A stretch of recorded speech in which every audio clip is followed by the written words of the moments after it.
Friends and brothers and sisters, it's a pleasure to be here and to be talking to you, and I hope this will be of benefit to all of you, inshallah. Before I go further, one thing I would like to say is that I don't know how many of you have read my latest paper on this, on post-COVID world, and it's called BC to AC, before COVID to after COVID. And that is something that I suggest you read, because I'm going to take that as read, and I'm not going to go over the things that I have mentioned in that paper. One thing I'd like to say is that because the topic of this webinar is entrepreneurship, and my paper also I have written on the role, and by role I mean what I think will be a hugely enhanced role for entrepreneurship. I want to make a point there and say that I'm not saying that entrepreneurship is going to be or will be the sole factor to determine success or failure.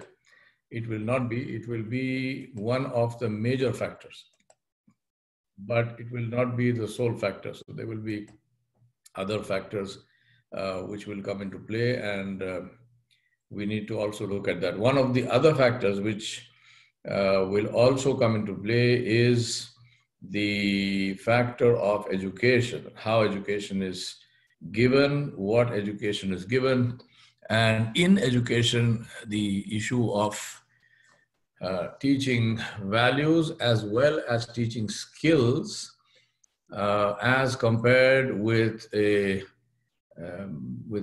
greater focus on theory, which is how education seems to be done nowadays. So I think that is something that I want to start off by saying. So entrepreneurship is not, I'm not presenting that as the cure for all ills, but definitely one of the most important things. This bell which is ringing every time somebody comes into the waiting room, can you turn that off? It's very irritating. I don't need to see the waiting room or the bell. So if you can please turn that off. It's just keeps on going cling, cling, cling and all that. Going forward, I want to start by defining entrepreneurship. And I want to say to you that entrepreneurship is not about business. And the reason I'm saying that is because mostly this is what people think it is. When you say entrepreneur, most people think that it means that you are a businessman. And now my point is yes and no. The issue of being a businessman can be an entrepreneur, but the issue is that entrepreneurship really means the willingness to take charge of your life, the willingness to do what needs to be done to ensure that problems are solved. So entrepreneurship is not about business, it's about the willingness to take charge of your own life and to ensure that you get results. What must you do as an entrepreneur? Number one thing is to differentiate. Let me give you an example. I think this example actually just struck me yesterday. If I tell you the Queen said this, who are you thinking of? There is only one person that you could possibly be thinking of, and that is Queen Elizabeth II, the British monarch. The moment you say the Queen, although there are Luxembourg has a queen, Sweden has a queen, there are many royals, all over the world, many queens all over the world. but when you say the queen, there is only one. Now that is the meaning of differentiation. And the reason I'm giving you that example is because differentiation is important even there, even at that level. So what must you do as an entrepreneur? Differentiate. Because differentiation creates brand. Brand is what inspires loyalty, and loyalty enables influence. To give you a very simple example of how brand inspires loyalty, when you go to a store, not during the lockout, don't try it during the lockout. When the lockout is lifted, go to the store. If you go to the store and if you want to buy toothpaste, and imagine this is not a store where you can just walk in and pick it up, you have to ask somebody. What will you ask him? Will you just say, give me toothpaste? Or will you say, give me Colgate or give me Pepsodent or whatever toothpaste you need? You will always ask for the brand. If you say, give me toothpaste, he will ask you which one. So the issue of brand is as intrinsic as that, even down to something as simple as toothpaste. If it doesn't have a brand, it doesn't exist. So why must you differentiate? Because without brand, you are a grain of rice in a sack. As far as the world is concerned, you are as good as not existing at all, right? You are like one grain in a sack. You're still rice, but one grain in a sack. Nobody knows you exist. You can make no difference. Nobody cares whether you live or you don't live. And that is the issue with a lot of people.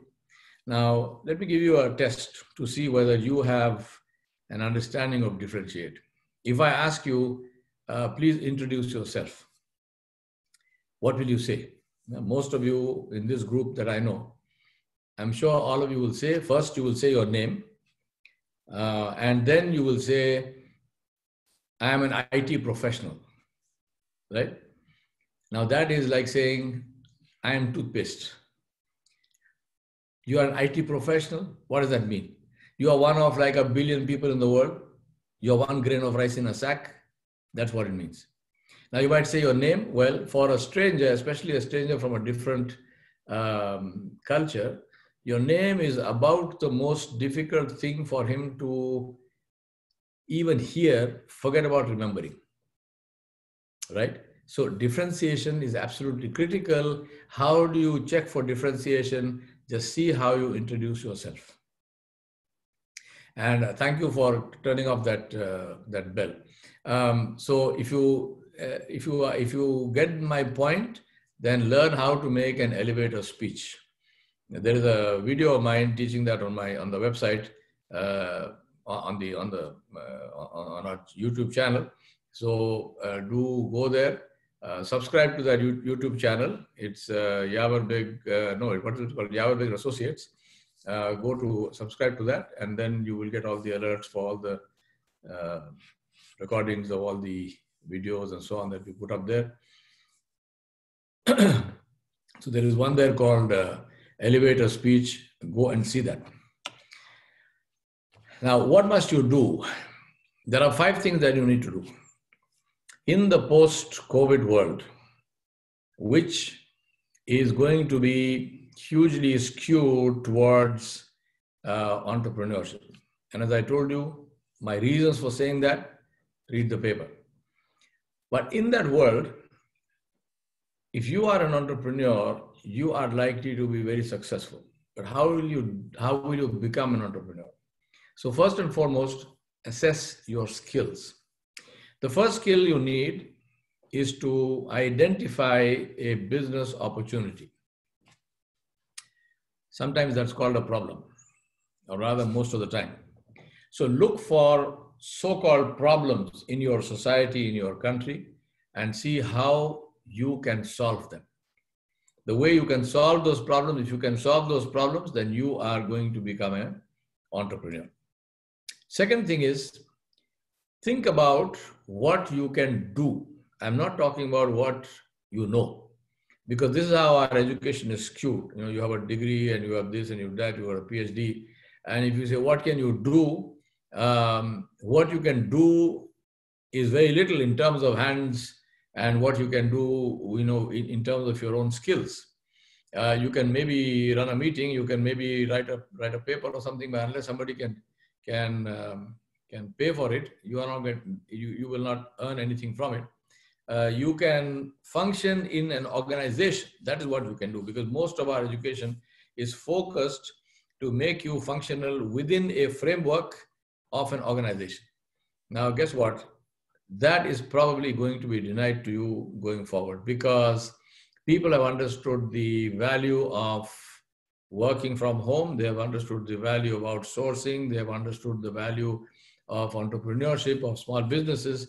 So large corporations are going to downsize in terms of number of people. They've already done that. I mean, in America, this last 3 months, more people have applied for what they call paycheck compensation, which the government actually pays you if you are losing if you lose your job. The government pays you some money to stay out of problems.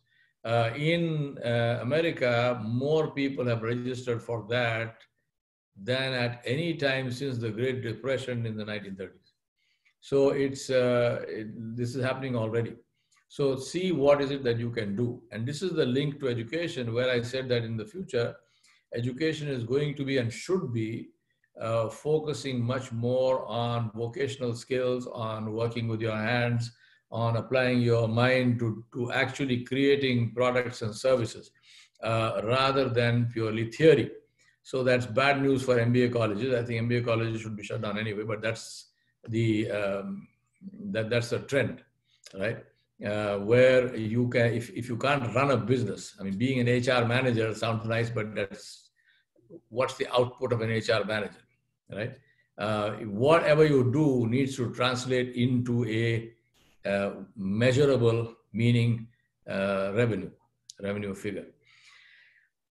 Complexity is the source of profit. That's a quote from one of my very dear friends, Anil Sood. And I think that's a very interesting comment. Complexity is the source of profit. So if you see complex problems, then be very happy, because it means that potentially that is something that can give you an opportunity to work as an entrepreneur. At the end of the day, you need to ask yourself, what is the revenue worth of what I'm doing? I'm not saying to you that only money is worth working for, but only money will buy you bread. So don't lose track of that either.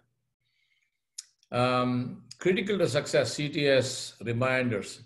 Number one is being debt-free is the biggest strength. Anyone who has a loan is already in trouble. So how can you remain debt-free? Think about that. That is your biggest strength. Now, some ways to do that. First and foremost is make a budget and stick to that. Number two is don't let your expenses expand with your income. This happens to a lot of people. You have a couple of good years, and in those good years, your expenses expand, and then your income shrinks. But guess what? The expenses don't shrink. The expenses remain there, and then you are in trouble. So make sure that you have a simple lifestyle. I'm not saying you starve yourself. You don't, but you have a simple lifestyle, and you ensure that you live within your means. Now, for that, you need to take your family into confidence, because unless everyone pulls together, you are going to have trouble. So you must help people understand that you are working for them, and they must all cooperate with you in how you work and what you do. Also ensure that there are savings and there are investments. Living hand to mouth, which happens far too often than we would like to admit, is a very dangerous way of living. So being debt-free, making a budget, and ensuring that your expenses do not expand with your income. I think these are three very critical things that you need to think about. And then monitor yourself. It's very important, especially in these days of lockdown and at any time at all, is to monitor yourself and to focus on your own body, your mind, and your spirit. Because all aspirations are only as good as your physical ability to fulfill them, your physical ability to achieve those aspirations. Because otherwise, you're going to have a lot of aspirations, you will want to do a lot of things, but your body is not with you because you are sick. Vast majority of sickness is not the result of an external agency like COVID-19.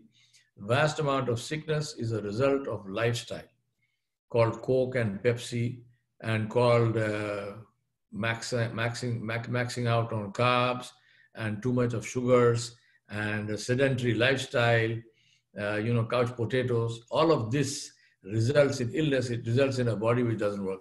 So ensure that you exercise every single day. Exercise doesn't have to be in a gym. You can, go for walks. You can exercise at home. Of course, if you go to a gym, that's good. But the point is that ensure that your lifestyle is active. Ensure that your mind is active, and we'll come to that in a minute. The way to keep the mind active is to read. That's very important. So ensure that you have a reading list, and then not just a list, that you are actually reading.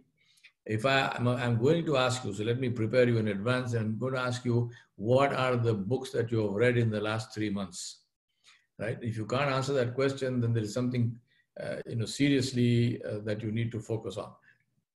And then the spirit, the qalb, the heart. What is your connection with Allah subhanahu wa ta'ala? What are you doing for your spirit? The spirit also needs nutrition. The spirit needs nourishment. The spirit also needs your attention. So we are coming into the month of Ramadan. Alhamdulillah, that's the whole purpose of Ramadan. So focus on the body, the mind, and the spirit. Please understand, I'm taking this opportunity to mention this very clearly. In Ramadan, focusing on the spirit does not mean collecting a whole bunch of people in your house to pray Taraweeh and getting a hafiz from somewhere and violating the lockdown procedures. Please don't do that. If you find anyone doing that, stop them, right? It is a very serious thing. We are, especially we Muslims, are getting a bad name for ourselves and for Islam by violating the norms of the lockdown. The lockdown is for your benefit.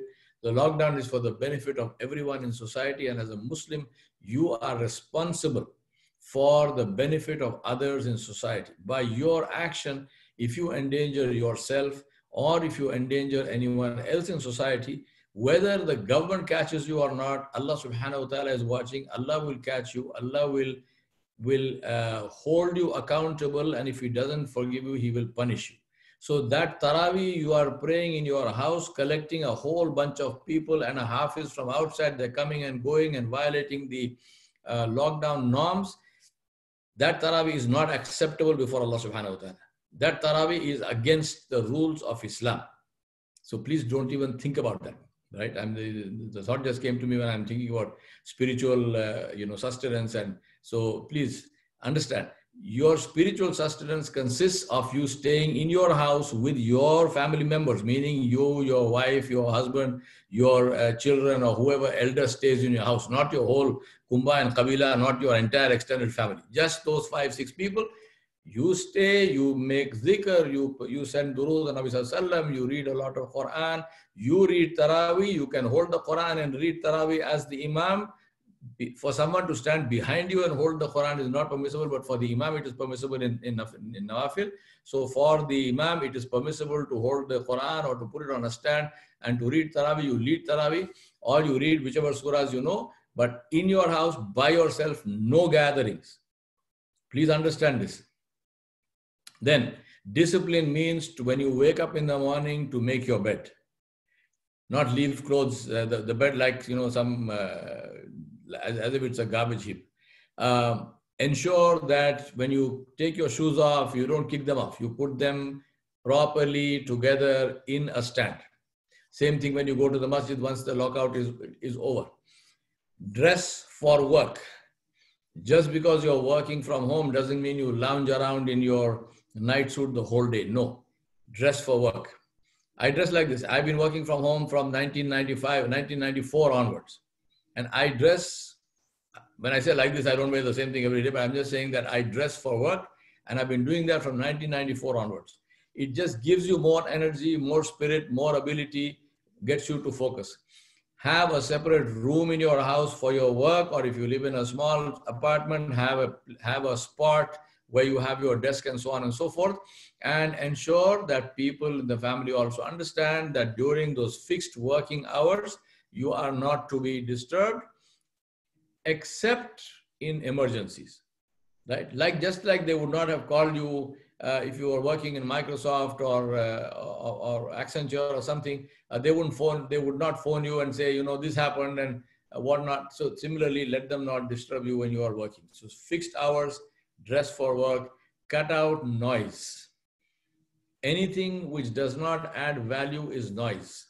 Some of those have names. They are the names of your friends and relatives. Cut out, right? Cut them out. People who forward mindlessly videos on WhatsApp are noise. Cut them out. Block them. Just don't even watch that. And if you are noise for somebody else, stop being noise. And then create a timetable, and believe me, any timetable is only as good as the discipline with which you follow it. So create a timetable and follow it rigidly. My friends, please understand that structure is your biggest strength.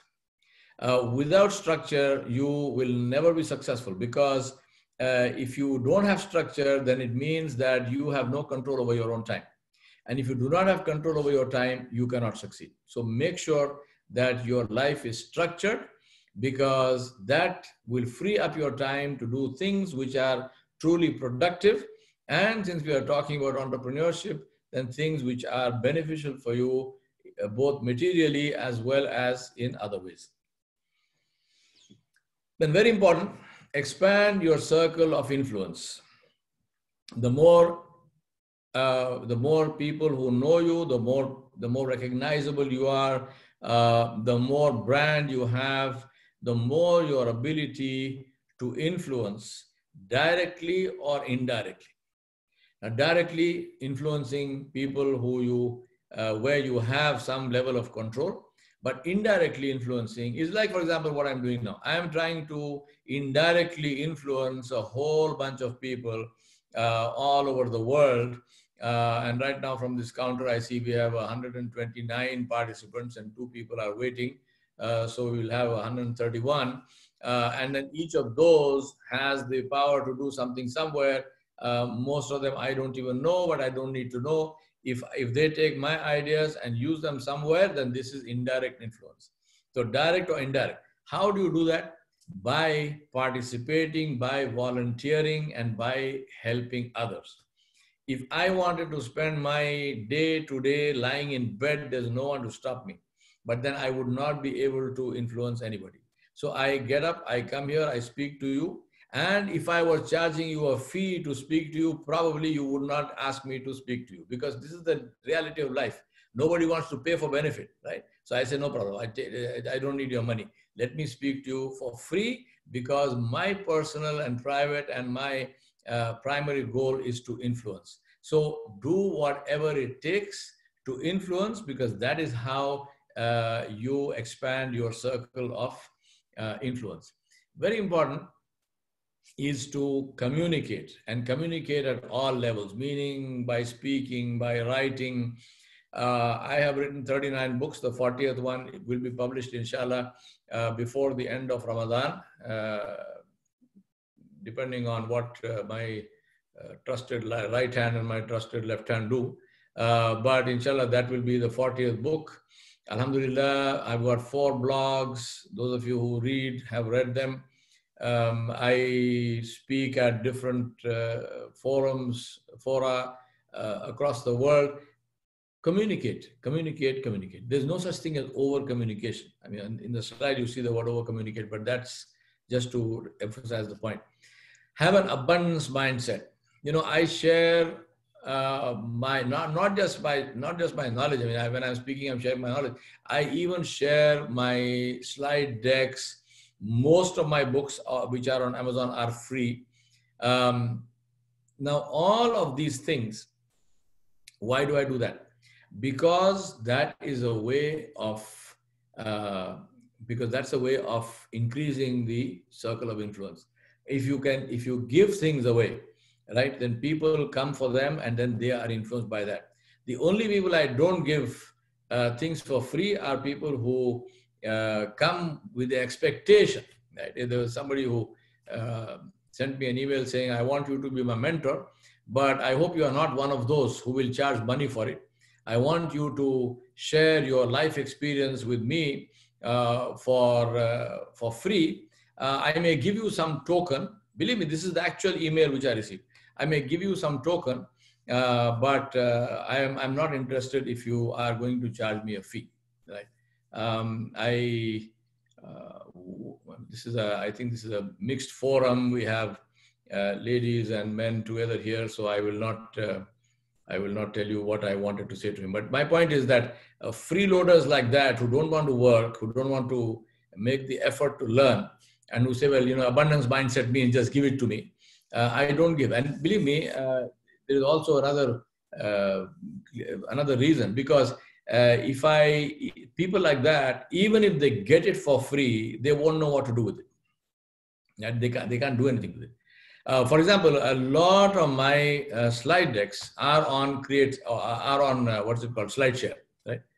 They are there for free for people, but how many people have even taken them or used them, or even better, improved on them? Right? Not even one, to my knowledge, in almost 35 years. So this is the reality of life. If you want to succeed, you have to make the effort.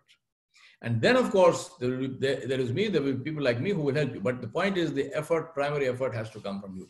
And that's the whole point of entrepreneurship. Entrepreneurship is to get off your sit-upon and go and do something about your own life. Right? Final point, assess your own performance and have a training program, a training schedule for yourself. I do a performance appraisal for myself every year. And every 5 to 10 years, sometimes it is 5, sometimes usually it's 5 to 10, because at my age and stuff, things are, I have to take that period. I do a 360. There is a company called Potentia in Hyderabad who does it for me. Very, very good people. You can go look them up, and they do lots of other training as well. So you can connect training as well as consulting. So you can connect with them. It's called Potentia. They work with me to do my own 360.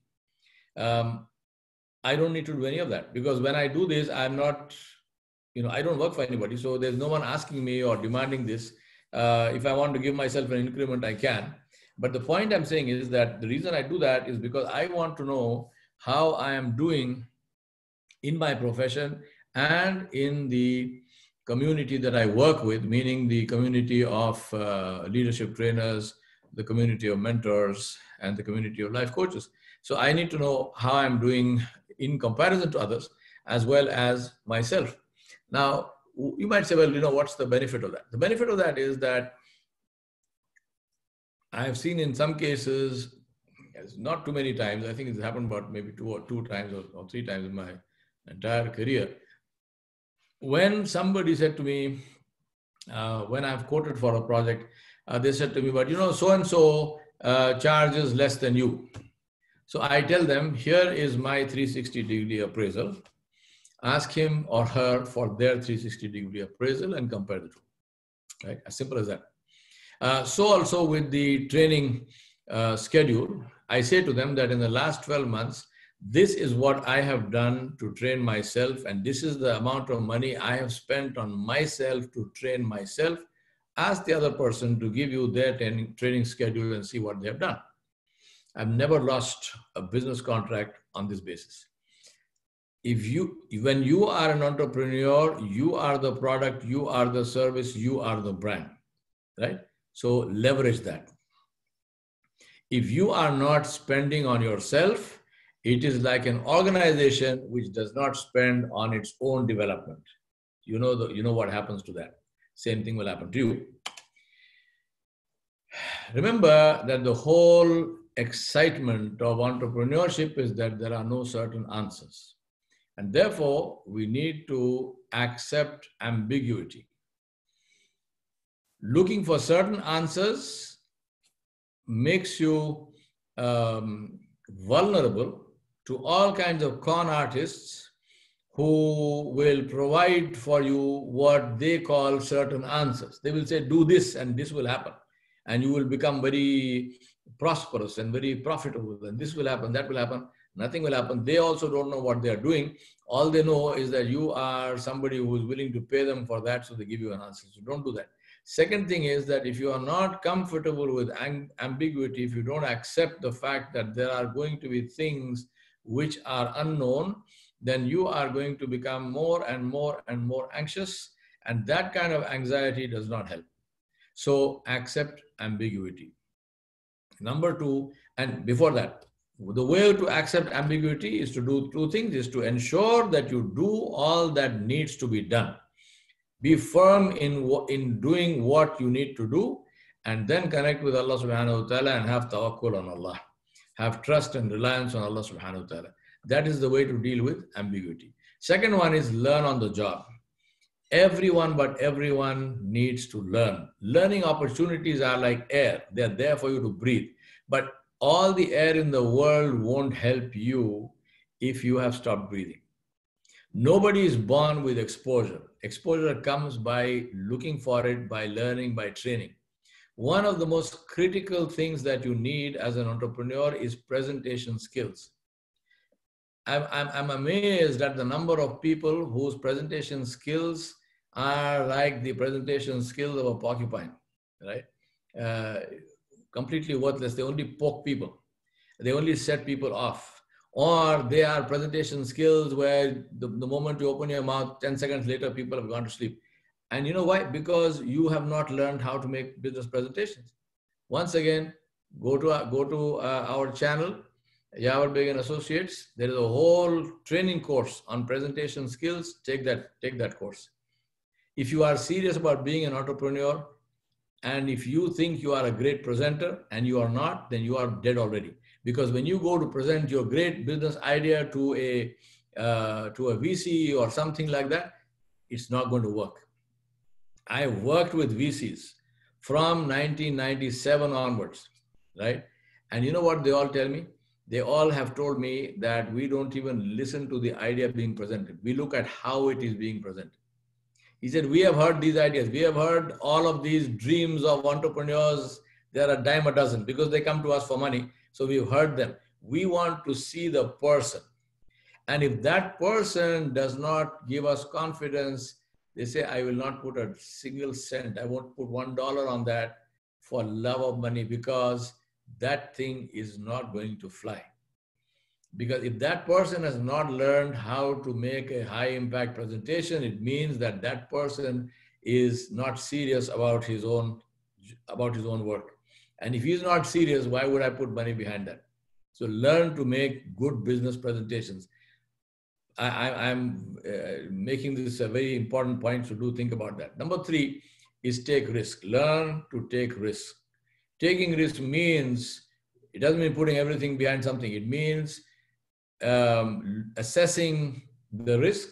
It means working on your return on investment, on your ROI, and then it means to put the money there, and also to have some mitigating plan to say that in case something goes wrong, what is your plan to come out of it? So there is a whole structured response on risk taking. So do that. And final point is this.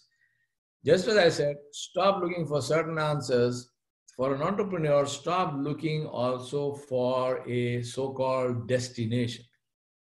You know the destination of an entrepreneur, what it is? It is the journey itself. So enjoy the journey. Enjoy the journey.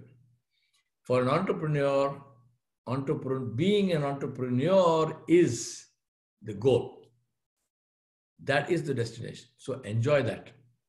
Learn to do it well. Enjoy doing it. And that's why we say, there's a quote from somebody else, but I like it very much.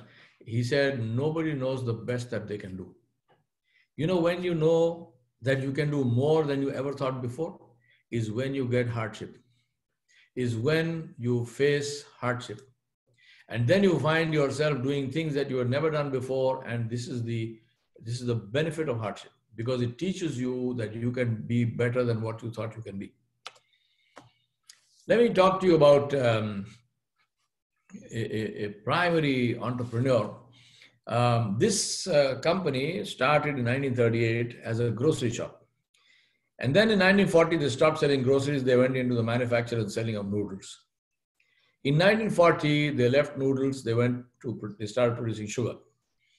In 54, they started a woolen mill. In 1956, they started selling insurance. And then in 1960, they started manufacturing black and white television sets. Then in 1980, they switched from black and white television sets to making telephone switchboards, right? In 1987, they split the company and they formed 4 independent companies. In 1990, they went into the business of real estate and especially construction. And that is, by now, I think you may have guessed which company I'm talking about.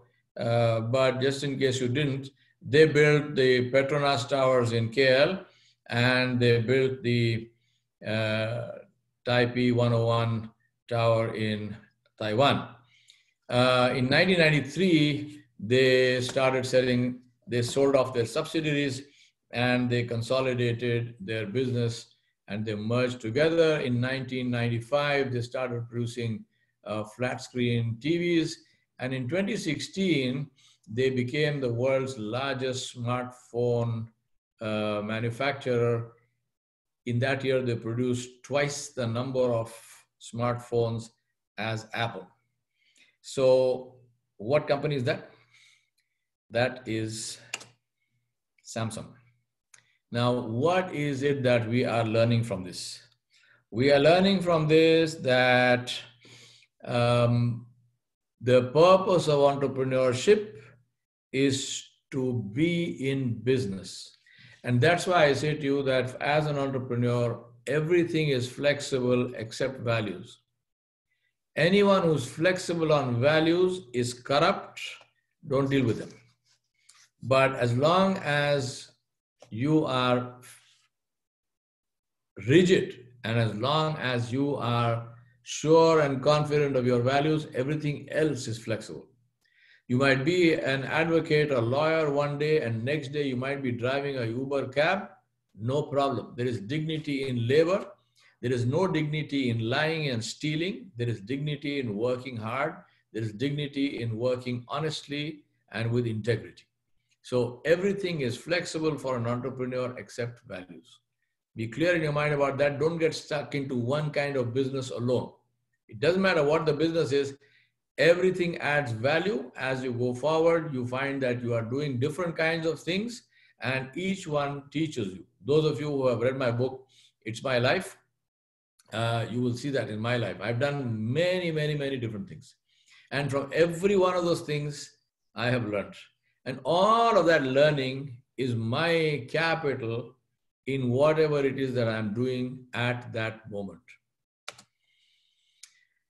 I have my 7 rules for entrepreneurs. I like to show them to you like this, which is, it starts with the most important thing is focus. Because without focus, we are completely disseminated, all across the place. So most important is focus. And then we come to the rest, and that is read, learn, invest, listen, quality, and communicate. Let's look at each of these. And most important in all of this is to see, also to get a mentor, because in many cases, and mentor is not one mentor for your whole life. It could be several mentors, because some people can help you in one way, some people can help you in other ways. I'm always amazed when people sometimes tell me, I want to do this business, and I consulted with my sheikh. Now, is your sheikh a businessman? What did you consult with your sheikh with regard to your business? What can your sheikh do to help you to become a better businessman? I mean, maximum he can do is dua for you. Maximum he can do is hopefully to reinforce as far as your values are concerned. But in terms of business decisions, is this the right business? How must I manage my finances? What kind of scenario planning do I need to do? What do I do when the markets are this way? And then how is your sheikh going to help you, unless your sheikh is also a businessman himself, right? So finding the right mentor for the kind of thing that you are doing is very important. Don't get overawed by anybody. There's no one answer provider for everything. Make sure you get the right mentor, but it's important to have mentors. So many mentors, inshallah. Now, first and foremost is focus. What is your goal? Because everything you do must feed into the goal, must be something which helps you to achieve your goal. So what is your goal? What is focus? This light here at best illuminates. Laser cuts through steel. The difference is focus. And that is what happens also in life.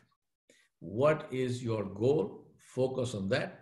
Number two is, what does it cost? And here by cost, I don't mean just money. Cost in this case will be your own time, will be your attention, and so on and so forth. There are some things that you can do part-time, but there are other things which need complete focus. One of the greatest fallacies, one of the greatest mistakes, one of the greatest misguiders in life is the concept of multitasking. Please understand, take it from me, there's no such thing. You know what is multitasking? Multitasking is the best way of doing a job badly. Because anything that needs perfection needs total attention. So forget multitasking, focus on your goal and go behind that goal, and make sure that you are not doing anything which takes your attention away from that goal. Once you finish that particular task, by all means, go and do something else. But multitasking, doing 2-3 things at the same time, while I'm talking to you, also checking my phone to see what's happening, please. That is as I told you, that's the best way of ensuring that you do a bad job. So it depends on what you want to do. For that, be disciplined, be structured. I've already mentioned this, I'm repeating it. There is no substitute for discipline. There are two kinds of pain that everyone in your life must suffer. One is the pain of discipline, the other one is the pain of regret. So you decide, what do you want to do? Do you want to suffer the pain of discipline, or do you want to suffer the pain of regret? Right? Think about that. For example, take this session. I'm seeing people even now who are coming into the session. Of course, most welcome to all of them. But my point is that this session started at 10 a.m. EST, Eastern Time, 7:30 a.m. Indian Time. All the people who are attending this session presumably knew what time the session started, because otherwise, if they had not seen that notice, then they wouldn't even be here. So how come they are coming halfway into the session? Right? This is the meaning of discipline. Now, standard answer, oh, I was doing this, I was doing that. But that is the whole point. The whole point is, what is important for you in life? If you are not going to focus on what's important in your life, you will not get the maximum benefit of what you're doing. So be disciplined and be structured. And then, of course, have a plan B if something fails. I am not a great believer in plan Bs, but still it's useful to have. Plan B doesn't mean that you're planning to fail. No, plan B just means that in case something goes wrong, what is your contingency plan? So it's good to have. Point number 2 is to read. As I mentioned to you earlier, ask yourself, I asked you this before, what are the books that you read in the last quarter, in the last 3 months? Since this lockout, how many books have you read? Because now you are locked out, you are locked down, you are in your home. How many books have you read? Ask yourself this question. What have you done? Right? Please ask yourself this question. If you want to know what I have done, go to the YouTube channel, which is the SBA channel. Go to my to business channel, and you will see the number of lectures and so on and so forth that I have been doing. And in addition to that, I have been writing, I have been publishing. I'm not boasting, I'm just showing you what I have been doing, because I'm just like you, a human being, Hyderabadi, who does not like Halim but loves biryani. So for me, the fact that Halim shops have shut down is no loss. But the point I'm saying is that if you want success in your life, you have to read. Remember, there are only two ways of getting knowledge. And one of them stopped in the 7th century, right? Revelation and reading.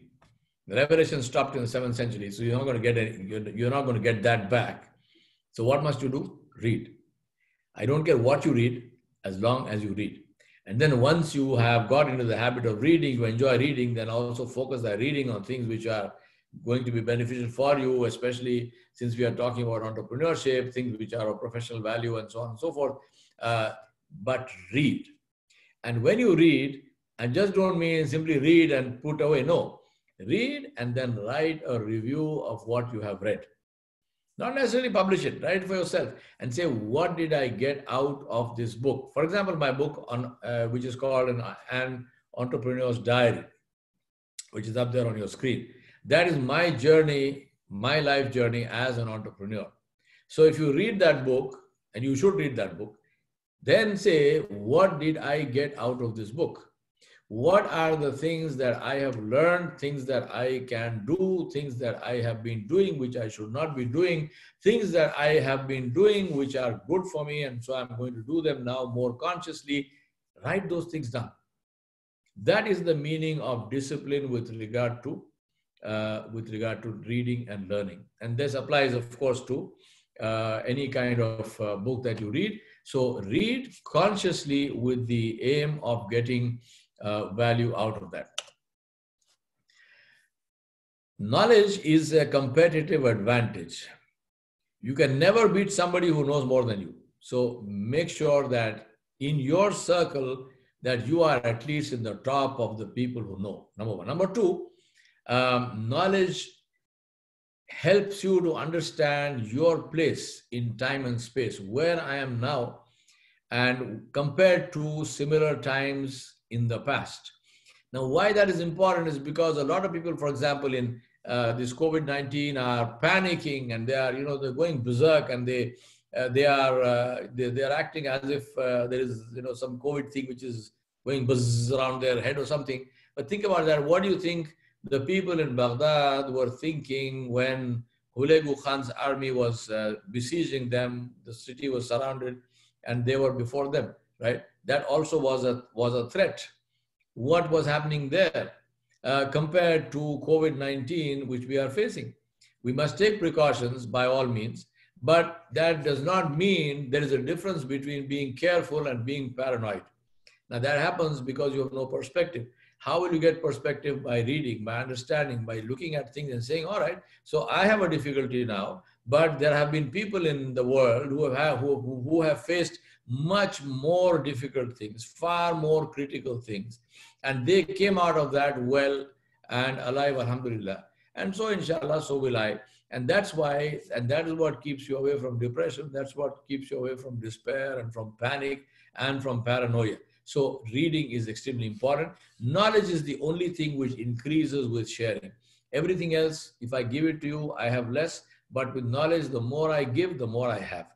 And knowledge costs nothing, and it cannot be stolen. There is a wonderful story of Imam Ghazali rahmatullahi alayhi, where he was traveling in a caravan, and the caravan got waylaid by a gang of bandits, and Imam Ghazali found himself standing facing the head of the bandit gang, and he had a sword in his hand.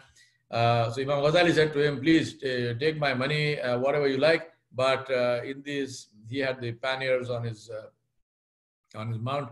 He said, "Don't take these." The man said, "What is that?" He said, "These are my books. This is my knowledge." So the man laughed at him. He said, "What kind of knowledge is it that somebody like me can steal?" Yeah. He said, "What kind of knowledge is it that somebody like me can steal?" Now that is the point I want to make to you, which is that. So Imam Ghazali says that I immediately made this. I made a vow to myself that I am going to memorize everything. Right? Now I'm not suggesting to you that you should memorize everything, but I'm saying to you that knowledge is what is easy to get, cannot be stolen. So ask yourself and say, what is it that I have, and what is it that I need to have in order to be successful in life, and go behind it and get it. It's not rain; it won't fall by itself, right? I asked you this question before: how many books did you read in the last quarter? So think about that. Then learn. Now, I already mentioned this, so I'm not going to repeat it, but learning and reading. Reading is the step, it is the data input. Learning is the value add to that. What is the concept from what I have read or what I have seen? What is the concept that I get out of it? It's not just list of books. It's a question of what did I learn from this particular thing which I read.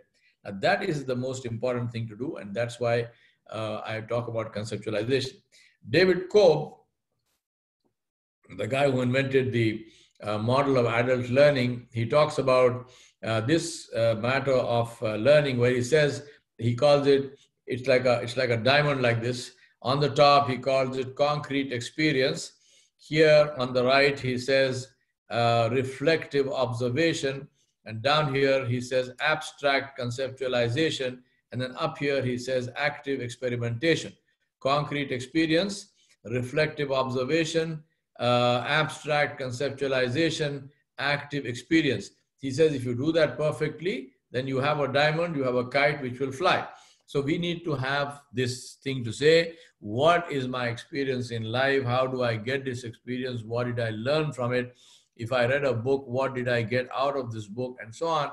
And then apply that new learning. And when you apply that new learning, again, look at documenting what you learned from that. So it's not just, the blind application. You're saying, now when I applied this new learning, what did I learn? So for example, if you find you were working in a corporate organization, you had a job, now you decide to work from home. So this is your new way of working. Now, what do I learn from working from home? What are my learnings from that? What do I gain from that? This conscious learning is a very important thing to do. And then very, very important, I say, like you apply a deodorant, or like you apply a mosquito repellent, or you apply a sunblock, apply an ego blocker. Because there is no learning that is possible without humility, without the willingness to learn, willingness to subordinate yourself to somebody and say, I want to learn from you. Please teach me. And do what it takes. Not go there with an arrogant mindset, like I mentioned to you, the example of saying that, pretending as if by you going to the teacher, you are doing the teacher a favor. I am here to learn from you, so I'm doing you a favor. Going to a teacher with a critical mindset and trying to criticize the teacher and so on. All of these are totally negative mindsets. Sadly, we see a lot of that. And that's the reason I'm mentioning that. If you are in that category, please change your ways. Otherwise, you will never learn. You will go through life without learning. There are a lot. That's why age does not necessarily add value, right? I've seen a lot of very old and very stupid people. We need to have people who are intelligent, and the only intelligent people in the world are the people who learn. Think about this. Somebody like Rasulullah sallallahu alaihi wasallam, who was getting wahi, who was the Rasul of Allah, whose knowledge was unparalleled, whose knowledge could not possibly be duplicated, whose knowledge was beyond even our comprehension. even he was open to suggestion. There are many instances in the seerah where he learned from other people.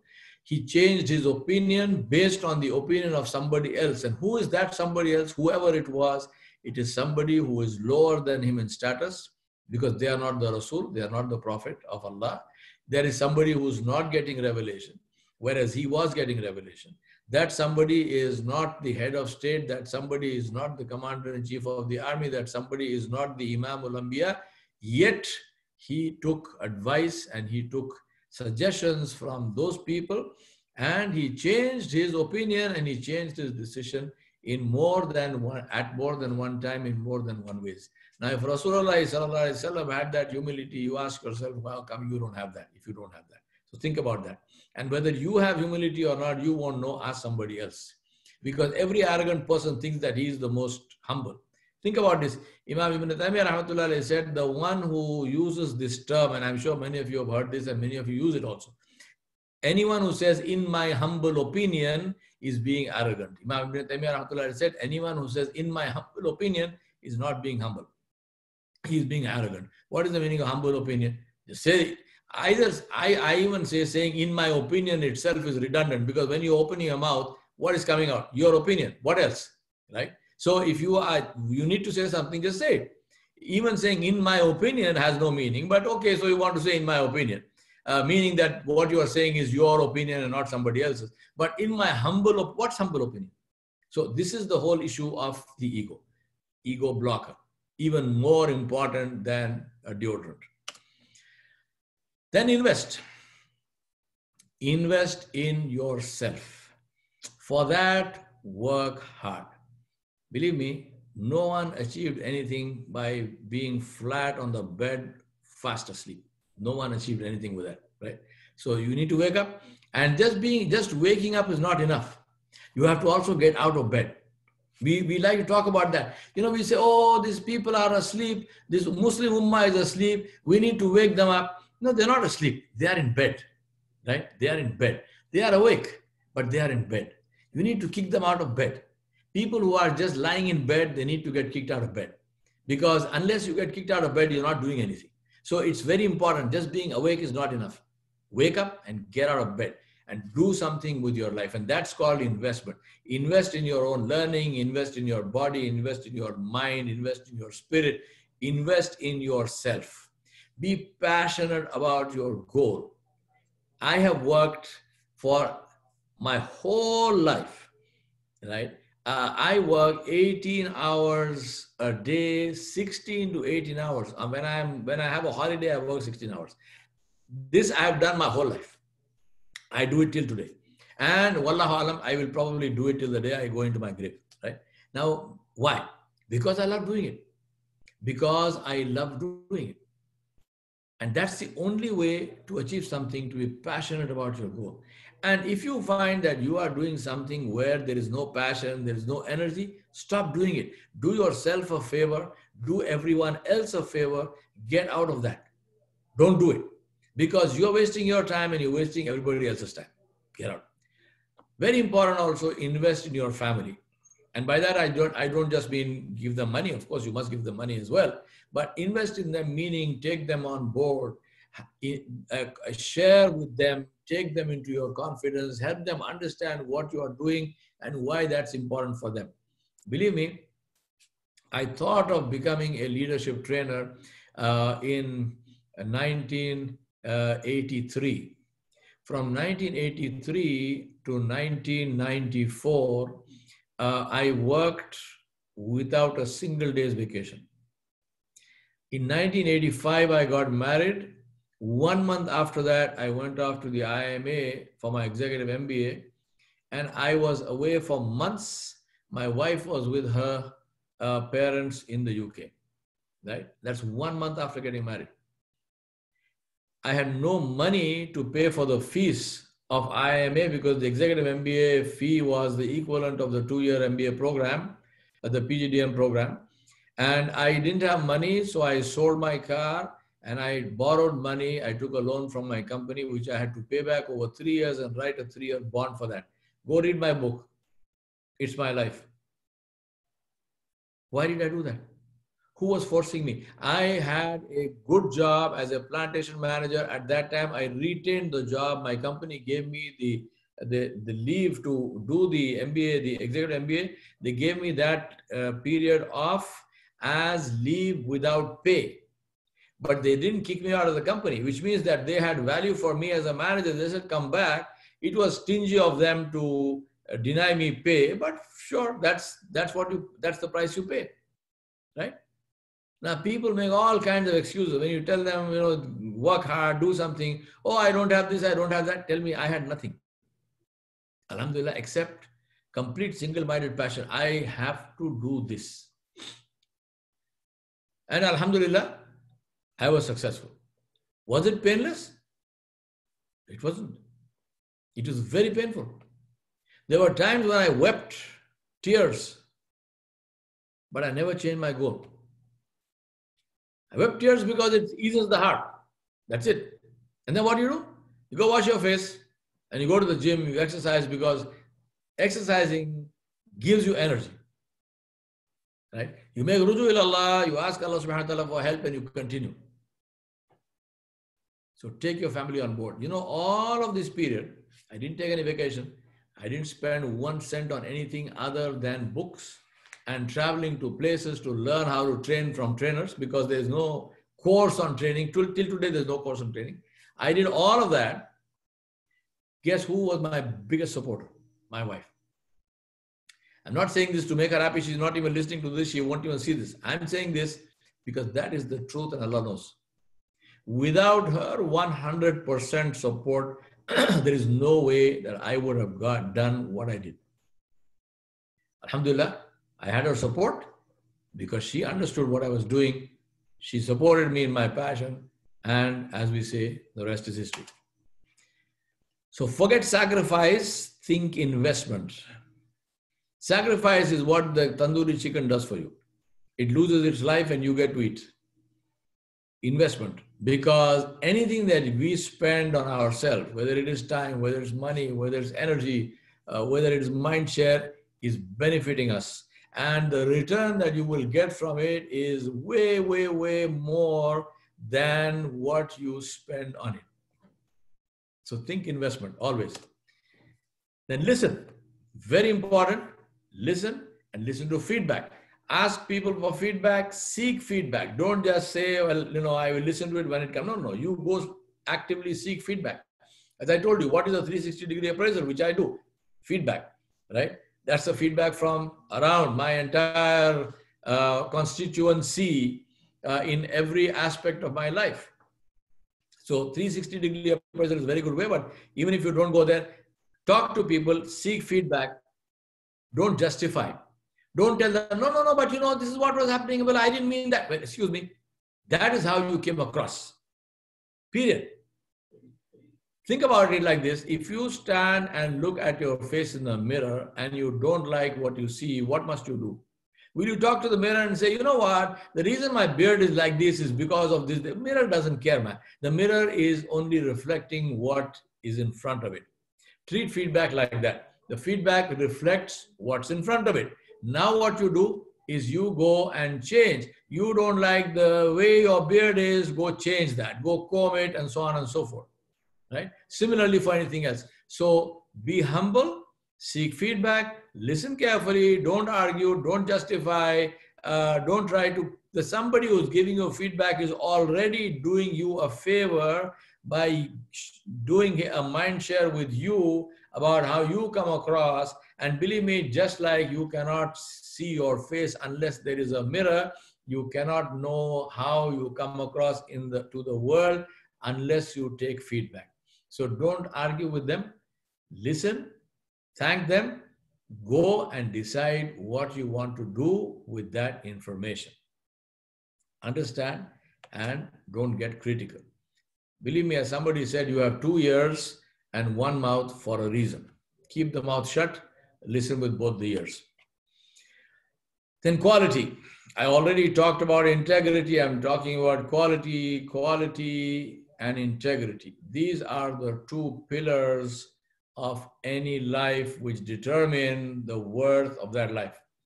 Quality and integrity are the two pillars of the platform on which the rest of your life runs. The platform is like the OS, it's like the operating system. If that is corrupted, nothing else will work on it. No software will work on it, no app will work on it. If you want your apps and your software to work perfectly, you have to ensure that your OS is working perfectly. If it is not working perfectly, you need to uninstall it, reinstall it, get a different OS. But if quality is not your primary parameter, and believe me, the amount of lousy quality that I see in life is not funny. Let me give you an example of good quality. You know, where I'm staying now in the US, my wife is making masks for people. So there is this lady, this white couple who live across the street from us, elderly people. So when I go for a walk, I mean, here the lockdown is not as severe as it is there. So you are allowed to go for a walk if you want to go for a walk. And I'm living in a very rural place. We're surrounded by farmland. So there's nobody there, nobody around anyway. So this lady, I know, sometimes we wave to each other as we go on our walks. So when my wife made these masks, I went across and gave two masks, two cloth masks. We put it in a plastic cover. We put a sign there saying, "We hope this will be useful for you. If you want to sanitize them, just boil them in hot water and dry them, and they're good to go." So I went across and I gave the two masks to this couple who live across from where I'm staying. This happened last week. Yesterday, this lady comes over with a beautiful porcelain pot in a hanging, which is a hanging pot with a hanger, with daisies, all of them flowering. She brings it, she puts it on the porch. I was there. She said, "I'm going to leave it here." She's maintaining social distance. She said, "I'm going to leave it here. And I'm so grateful to you and your wife for thinking of us and for being so thoughtful that you made this mask. And this is so nice for us. Every time I put on the mask, I think of you." And she brings this. Now that is quality, right? Not just thanking somebody, but responding with a counter gift, which in terms of pure value is more than what we gave them, right? That pot and the plants and so on, they cost more than what the mask costs. Of course, my wife's effort went into that. But I'm just saying that quality is visible in every single thing that we do. Quality is not only something that you are going to apply in the product or service that you are selling, and then, the rest of your life, if I look at your car, I don't see quality. If I look at your motorbike, I don't see quality. If I look at the way you treat people who work for you, I don't see quality. If I look at your bed after you've woken up, I don't see quality. If I look at your shoes, I don't see quality. If I see how you go into the masjid, I don't see quality. This is not quality. Quality has to be visible in every single aspect of your and my life. If it is not there, it is not there. And as I told you, quality and integrity are the two fundamental principles and pillars of the platform on which everything else runs. Don't get sidetracked and don't get deceived by people who lack these two things, but who are apparently successful. They are not successful. They are failures. They are the most miserable failures in life because they had the opportunity to create something beautiful. Instead of that, they created corruption. There is nothing that is more abject and more pathetic than that. Don't get fooled by all that. And remember, one day we meet Allah subhanahu wa ta'ala, then we will know who failed and who succeeded. So don't fool yourself and don't get fooled by what we see around in the world. Focus on excellence because quality is excellence. Excellence is measurable. Excellence is not a figment of your imagination. Excellence is not what you think about yourself. Excellence is measurable. So measure it. Make some metrics for yourself. Excuses do not change reality. Just because you have an excuse, it doesn't change loss into gain. Chase quality and success will chase you. Because remember, quality is about you. It's not about somebody else. Communicate, communicate, communicate. For an entrepreneur, one of the most important reasons to be able to communicate passionately and powerfully is because you need to be able to show your dream. You need to be able to enable others to see your dream, to dream your dream. And you cannot do that if you can't communicate. Learn how to communicate. Nobody is born with that knowledge. Nobody is born with any knowledge. If you don't know how to communicate, it's not a matter of shame. It's just like saying, I don't know how to ride a bicycle. Go learn how to ride a bicycle. I love the words of Nelson Mandela. He said, speak to their hearts, not to their minds. So when you communicate, ensure that what you're saying is something which touches the hearts of people. Learn to resolve conflicts and learn to build relationships, because these are the two things. Conflict is the best thing that can happen to you in your work, in your relationship, provided you know how to handle it. You know what's conflict? Conflict is to be able to see the picture from another side, right? Now, if I put my hand up here, you are seeing the back of my hand. I am seeing the front of my hand. I am seeing the lines on my hand, and you are seeing the back of my hand. This is called a conflict. Now, if I argue that the only thing that matters, the only right thing is what I am seeing, that would be extremely stupid.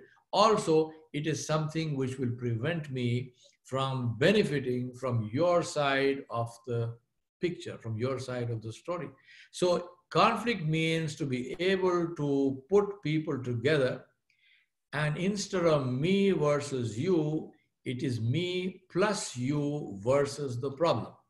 This is the issue of conflict resolution. And so I strongly recommend you communicate in terms of conveying. And remember, communication is not about conveying. Communication is about comprehension. Did the other person understand what you did? Are they satisfied? Do they have peace of mind? Now, this is one of the biggest problems of geeks. And since your group is full of geeks, let me tell you, most geeks talk like everybody else is a geek, right? They're not. You are talking a specialized language. You might say, I have already done this. What is the meaning of that? Does the other person see that as having been done? Are they mentally satisfied that they have what they need to have? That is your responsibility. If they have not comprehended what you did, then you have failed in your communication. And believe me, this is not some number in a book. It means that therefore your business will fail. It means that you as a leader will fail. It means that you will fail to get people who are loyal to you, who will come back to you. That's what it means.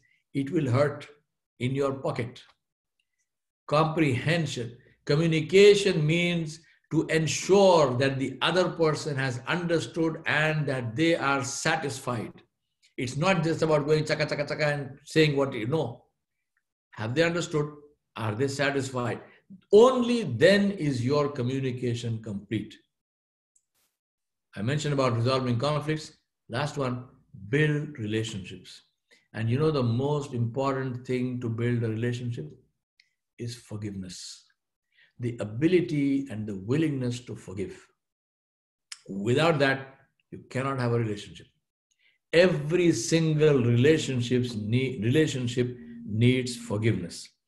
If I cannot forgive, or if I will not forgive, I cannot have a relationship, because that is the reality of life. So learn to build relationships. Without relationships, we cannot exist, because nobody can succeed alone.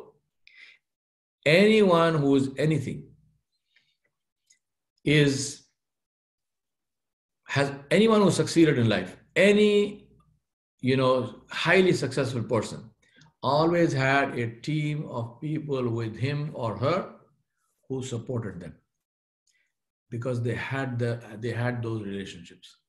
No matter how talented you are, no matter how resourceful you are, if you do not have good relationships, if you do not have a good team with you, you cannot be successful. So learn to build relationships. I'm coming to the end of this presentation. I have mentioned this to you already. I'm saying it again. Loss doesn't change to gain just because you have an excuse. So forget about excuses. If you make a mistake, if you have a loss, analyze it, see why it happened, do what it takes to mitigate the circumstances, to mitigate the loss, to see what you can recover, and then put in place a system to ensure that that particular thing never happens again. If you are doing the same thing more than once, then that is not a mistake. A mistake done the second time is a crime because it is deliberate. You know it doesn't work, you know it is wrong, and you're still doing that, it is a crime. It's not a mistake anymore. So please understand that and ensure that you never repeat a mistake. Last one, I want to end with my motto in life, which is, I will not allow what is not in my control to prevent me from doing what is in my control. I will repeat that. I will not allow what is not in my control to prevent me from doing what is in my control. Having listened to this whole presentation, I suggest you do your own personal SWOT analysis, see what you see as your strengths, what are your weaknesses, what are the threats that you are likely to face in society if you do not leverage your strengths and if you do not take care of your weaknesses. And if you do leverage your strengths and if you do take care of your weaknesses, then what are the opportunities that you are going to be seeing going forward in life? Jazakallah, thank you very much for this opportunity. I am most grateful to you. And may Allah subhanahu wa ta'ala make this a means of khair and barakah for all of us. My email and so on is there, so most welcome to be in touch. The YouTube channel is at the bottom here. Go and become members because we keep on uploading things and you will get alerts and so on. Of course, everything is free. Jazakumullahu khairan. Wassalamu alaikum, and I'm happy to